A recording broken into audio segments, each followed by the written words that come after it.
My daughter forged my signature to steal her grandmother's inheritance, then called me selfish. The bank statement sat on my kitchen table like evidence at a crime scene. $200,000, withdrawn in multiple transactions over 6 weeks. My mother's money, my inheritance, gone. You're too old to need grandma's money. My daughter Victoria stood in my doorway, holding the forged papers with the casual arrogance of someone who'd never faced a consequence they couldn't charm their way out of. 26 years old, designer handbag on her shoulder, fresh highlights that cost more than my monthly groceries. You're 62, Mom. What do you need with an inheritance? I have my whole life ahead of me. I set down my coffee cup with deliberate care, studying the young woman I'd raised. Single mother, double shifts, sacrificing everything so she could have better. And this was the result, a thief holding fraudulent documents like trophies. You forged my signature. She rolled her eyes. It's family money. Grandma would want me to have it. Grandma left it to me, Victoria. In her will. Legally. Which you apparently circumvented with fraud. God, you're so dramatic. It's not fraud when it's family. She tossed the papers onto the table. Besides, I needed it more than you. Jaden and I are starting a business. Jaden, the boyfriend of 8 months who drove a leased BMW he couldn't afford and had already burned through investments from his own family. I'd watched Victoria transform under his influence, trading ambition for entitlement, work ethic for quick schemes. What business? Cryptocurrency consulting. She said it with the confidence of someone who couldn't explain what cryptocurrency actually was. We've already invested most of it. We're going to make millions. You invested my mother's money, my inheritance, in cryptocurrency. It's not your money anymore. She examined her manicured nails. You should be happy I'm being proactive about my future instead of waiting around to get old like you. The words hung in the air like a slap.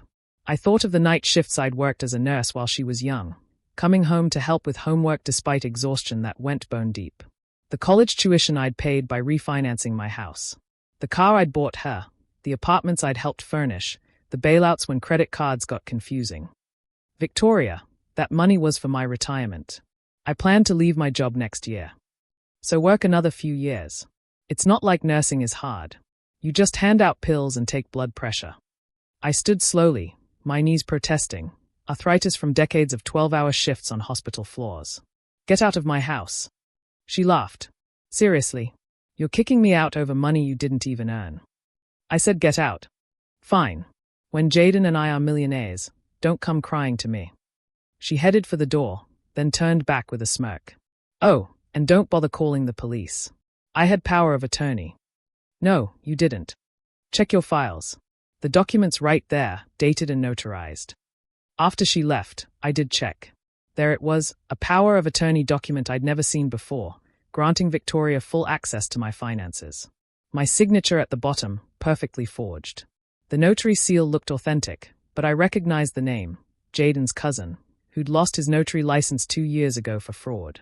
I sat in my empty house, staring at the forged documents, feeling something I'd never experienced before. Complete betrayal by the person I'd loved most in the world. Then I remembered something my mother had said before she died. Eleanor, she'd whispered, holding my hand with surprising strength for someone so close to the end. The money in the will isn't everything. Check the safety deposit box. Only you can open it. Promise me, only you. I'd promised, but grief and funeral arrangements had pushed it from my mind. The inheritance money had seemed like enough, more than enough. But now, the next morning, I went to First National Bank with my mother's death certificate and my ID.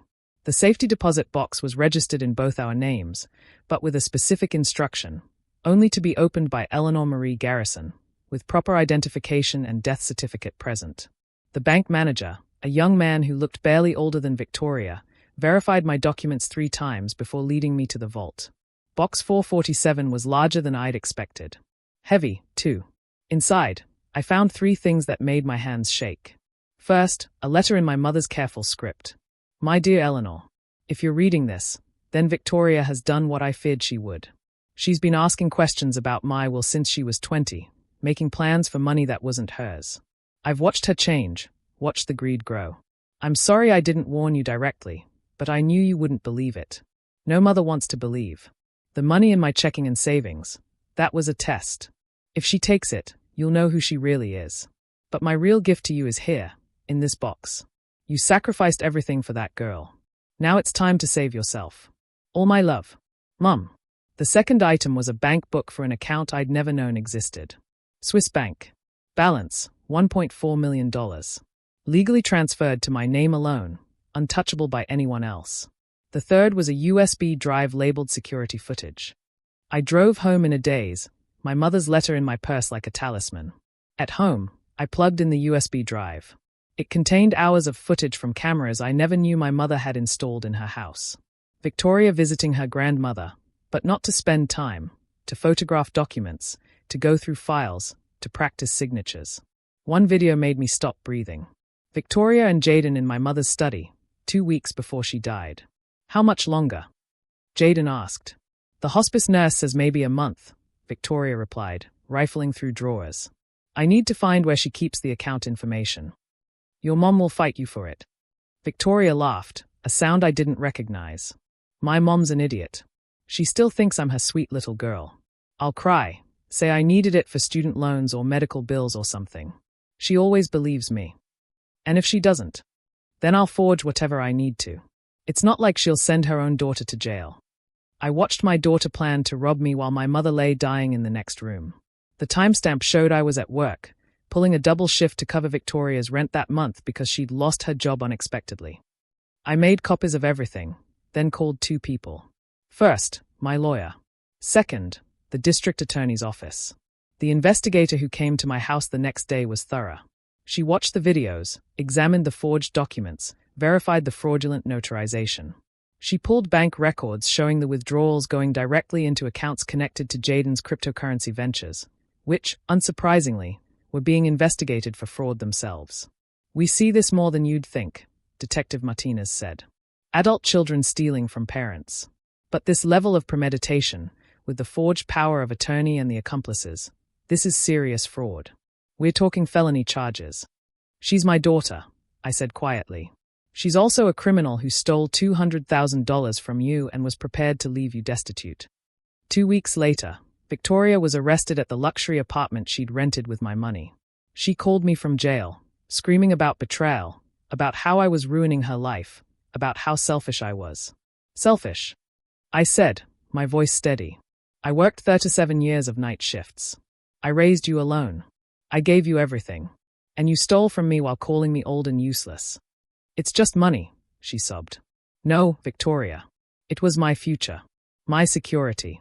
My mother's last gift to me. And you took it because you believed you deserved it more. I'm your daughter. My daughter wouldn't have done this. I don't know who you are. I hung up. The trial was swift. The evidence was overwhelming. Victoria got 5 years, Jaden got 7, his cousin got 3. The cryptocurrency ventures were liquidated, but only $40,000 was recovered. The rest had vanished into the digital ether of bad investments and worse decisions. I retired anyway, using the Swiss account my mother had hidden. I moved to a small coastal town where no one knew my story. I volunteer at the local library, grow tomatoes in my garden, and take long walks on the beach. Victoria's letters from prison go unopened, returned to sender. She'll be out in 3 years with good behavior, but she won't find me. I changed my last name back to my maiden name, the name my mother used on that Swiss account, knowing someday I'd need to become someone new. Sometimes I wonder if I should feel guilty. If a mother's love should be unconditional enough to forgive even this. Then I remember the video of her laughing about my stupidity while planning to rob me blind, and the guilt evaporates like morning mist. My mother knew. Somehow, she saw what I couldn't, that the child I'd sacrificed everything for had grown into someone capable of destroying me without a second thought. She gave me the evidence and the means to save myself. In her last letter, there was a postscript I hadn't noticed initially.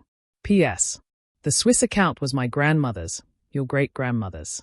She left Germany in 1938 with nothing but jewelry sewn into her coat. She rebuilt from nothing, saved every penny, and taught me that women must always have resources men, or children, cannot touch. This money has been waiting for the right moment, the right woman who needed saving. That's you, my dear. Don't feel guilty. Feel free. I do feel free. For the first time in 26 years, I'm living for myself instead of for a daughter who saw me as nothing more than a resource to be exploited. The ocean is particularly beautiful this evening, painted gold and pink by the setting sun. I think of my mother, my grandmother, my great-grandmother, a line of women who understood that sometimes salvation means walking away from those who would devour you, even if they call you family. Especially then.